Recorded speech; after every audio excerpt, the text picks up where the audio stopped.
Hello guys, today we're going to talk about growth hacking, black hat versus white hat marketing, and a few techniques and methods that you can use if you need in order to market your products or your service. But first, let's talk about what is growth hacking. So basically, growth hacking is a method. It's kind of a buzzword that is talking about creative ideas in order to market and grow your offer or product. And this includes programming, coding, marketing, viral marketing, stuff like that. It's a combination of buzzwords basically. If you're interested in interesting growth hacks, so I suggest checking out the growth hacking website. They have a lot of growth hack case studies about different companies and how they grew very fast. So for example, how Slack became the fastest growing B2B SaaS business. Very interesting case study. There is a case study about Netflix, and there is a case study, for example, about Dropbox. So what Dropbox did back then when they just wanted to grow. So they basically gave everybody who shared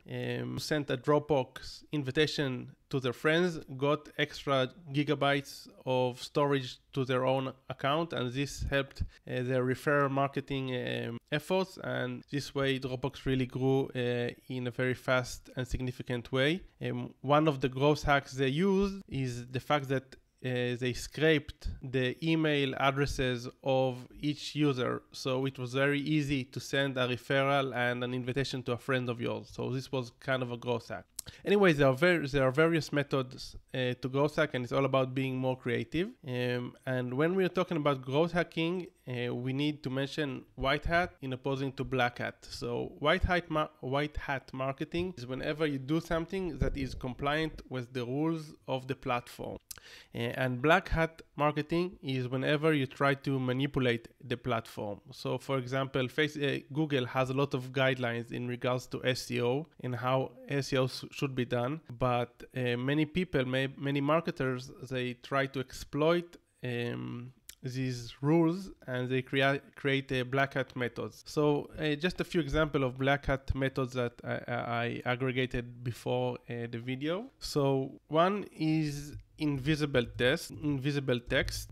So many black hat SEO marketers, I don't think this is so popular today, but just to give you the basic understanding. So what they do, they write content. Let's say they want to sell a posture corrector, which the example that I use all the time. So they write a piece of content about a posture corrector, and underneath or in between the paragraph, they add keywords about the posture corrector that are related to search terms, but they change the color so it will be transparent. So when the user read the text, it doesn't see the text. So let's say I took this invisible text. Let's say it's a keyword that I wanted to use in my article, but it has no relation to the real content. So what I can do is I can just change the font color to white.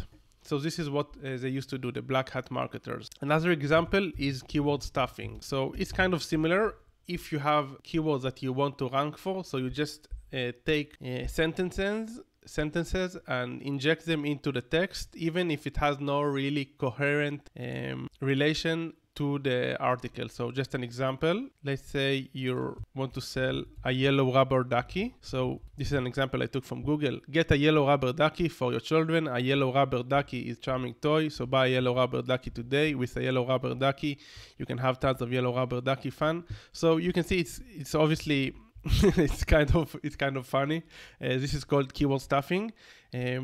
And one thing that you got to understand about black hat is Google is keeping up and is all the time updating the algorithm. So if you're relying on a black hat and you're using technique, and once you start using a black hat method and it becomes very popular, so Google will realize this and make the adjustments in the algorithm. So black hat marketers, they keep on evolving all the time.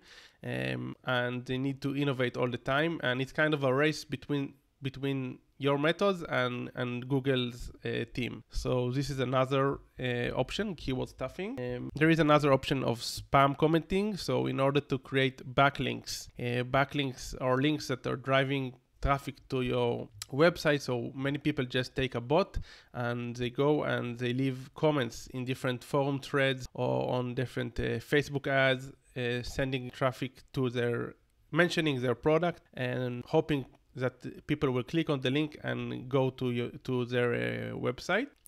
And the last method that I wanted to mention today is Ctr manipulation, and we are going to focus on this method more today in this video. Ctr manipulation. So basically, Ctr manipulation. I hope I wrote it correctly. Basically, Ctr manipulation. Ctr is click-through rate. So what you do is you try to increase the amount of people that clicked on your pages or videos. So let's give an example in YouTube. So let's say I want to rank for a posture corrector. So what I can do is ask many people to search for posture corrector in YouTube, and whenever they see my thumbnail or my headline of my channel, they need to click. And apparently, hopefully this is what black hat marketers believe, when YouTube sees that many people click on your thumbnail, so they assume that this thumbnail and the content in this video is relevant. So in the next search, search, when legit people come to search for this same topic, posture corrector, so your video will be higher in the search result. And obviously, you can also ask people to watch your video for longer time, and then it might change the algorithm perception, YouTube algorithm perception about the quality of your content, and it might suggest your video to more people.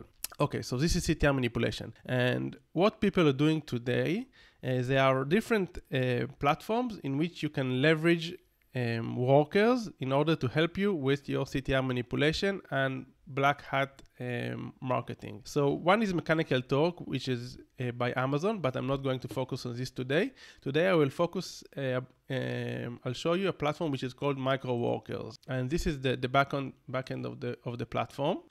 And as you can see here, there are a lot of tasks that people created and asked other people, in the majority of the time in low-wage countries, to help them fulfill these requests. So for example, and here you can see how many people fulfilled the request and what was the payment. So as you can see here, people are asking from other people to go to Twitter, follow a specific profile, leave a comment, retweet, like, and share. This is an example. Other people are asking this in LinkedIn, for example. And there are many different ideas. What I suggest is that you can go here and just start looking as if you're a worker and see exactly what are people looking for, and see if anything makes sense on your end, if you should utilize anything. I want to re-mention and re-emphasize that using these techniques is not compliant with Google, Facebook, or YouTube, or whatever platform you're using, and it might backfire on you. But it's up to you to decide if you want to do this or not. I just wanted to show you a few examples that I found that I think might be interesting for you guys. So one example is Facebook ads. So many of you, especially dropshippers, you probably know there is a problem when you're selling shitty products, or you have bad delivery times, or customers that are complaining. So what people do is they create a task here in Micro Workers, and they ask people to go watch the video, scroll in the news feed, then they will find the specific ad, and afterwards they ask them to save the video, and after that they ask the people to rate the video, and this is supposed to increase the feedback score that you have in your Facebook ads in your page. So this is one option. The other option is people that are asking other people to go to YouTube, watch the video for a few minutes, then comment, then subscribe, etc., etc. Another example is people in LinkedIn. Sorry about this. So they are asking people to go to LinkedIn, follow, like, comment, etc. Obviously, you can also see examples in Facebook and Instagram. It's kind of similar. So go to this specific Instagram page, you follow, you comment, you like and share. And these marketers are assuming that if they will help like boost the page and or the videos or mainly the YouTube channel or the Instagram page or the LinkedIn page with some external help, little by little it will improve. The algorithm will believe that these pages or this content is of high quality, and it will start serving and helping them with their organic effort. I just want to show you another example of YouTube, because in YouTube it's very interesting and common. So what many people do in YouTube is they ask people, for example, so they share a screenshot of the thumbnail, and then they tell people, okay, search for example, posture corrector.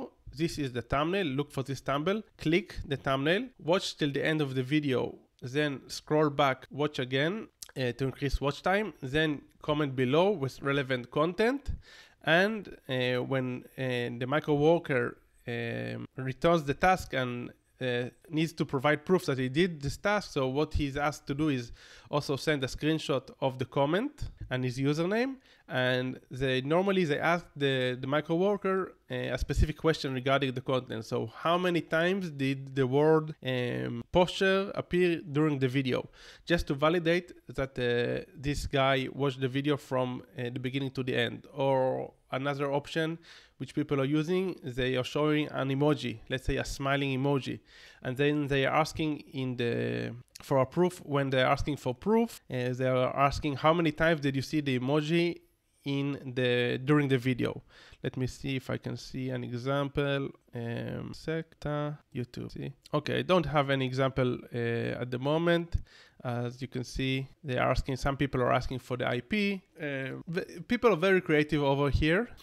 And it's very interesting to see, because it gives you a lot of ideas, and you understand that a lot of metrics and a lot of stuff that you assume is gained by hard work, sometimes it is gained by manipulation. So for example, I have a guy which I'm following in YouTube that he had like 70,000 subscribers, and when I was scrolling over here, I realized that many of his subscribers he actually bought over here, and I'm still wondering if I go to his channel organically, so maybe this type of work really helped, because at the end of the day, if I go to his channel organically, so maybe the manipulation did work. But I'm still not sure if I want to use this very often, but just wanted to share with you guys these options. Let me just give a last check. Maybe this one, no. And you can see very often that the same guys are utilizing this technique. So let's say if you go to a YouTube task and you go every YouTube task, and then every YouTube task that I went before this video, and then I went to the channel, and the channel of the guys who posted the task, I saw it was the same channel. So this channel is trying to grow using this method, obviously. And one thing that I'm using in order to try to analyze if this channel is working well or not, so you can go to Social Blade and share the channel name. So let's, for example, go here. And what these people are using, they are sharing the instructions out of, not in the page, and with the key. So this way people need to do more effort in order to get here, and then the bots and crawlers can't see that they are using Black Hat. I mean, this is what they assume. Let's take this one. Okay, so Online Check Writer. This is a channel that uses this method a lot, and you can see they have 23,000 subscribers. You can see over here a lot of comments. Most of them, I assume they are fake. I mean, they are by real people, but people not like real customers, but just people from the platform. And if I want to analyze what they are doing, I mean, how they are doing, how is it working for them? So I take this. Signing up with Online Check Writer is so easy and can be done in a few seconds. And I can go over here, and this shows like the tractions that this channel is getting. So this, by the way, this is a great method in order to understand if a channel is monetized, if a channel is growing, how, like getting an assumption of how much money this channel is making from YouTube ads. Just an example. I know it's off topic, but I'll show you an example. Let's say Ty Lopez. So we're taking his channel. Go.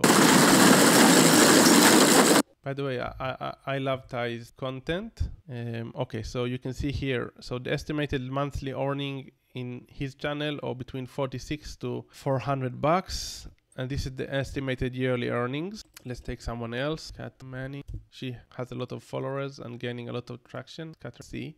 Okay, so she's doing between 145 to $2,300 on a monthly basis, and this is our yearly estimated. And the estimations are based on the amount of views and the amount of subscribers, and obviously this varies between vertical, but it's just another tool that I wanted to share with you guys.